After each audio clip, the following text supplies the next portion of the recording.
ومعانا البلورة الكبيرة زمبلك. البلورة الكبيرة زمبلك دي بتلف وتعمل موسيقى. الشكل اللي من جوه البلورة بيلف تعمل موسيقى. بس طبعا البلورة بتشتغل في الزمبلك، اللي هو بنملى الزمبلك بتاعها ده، بنلف الزمبلك ونسيبها تشتغل مع بعضها بقى، تشتغل دقيقة دقيقتين. طبعا في أكتر من شكل ليها، هنوريكم الأشكال بتاعتها، تابعوا معانا وتشوفوها. طبعا البلورة دي لا غنى عنها في أي مناسبة، تنفع لجميع المناسبات، أطفال، كبار، مخطوبين. وأشكالها مميزة، وتقدروا تعملوا زي طقم كده. يعني دي بلورة على شكل فريد زين ومراته اللي هي تيتا وجده. وفي بلورة الكتكوت.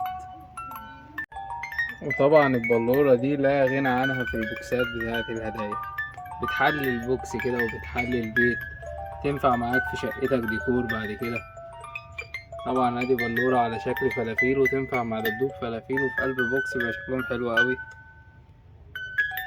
البلورات كلها اشكالها جميلة، وفي اكتر من شكل تقدروا تختاروا بينهم. السلام عليكم ورحمة الله وبركاته.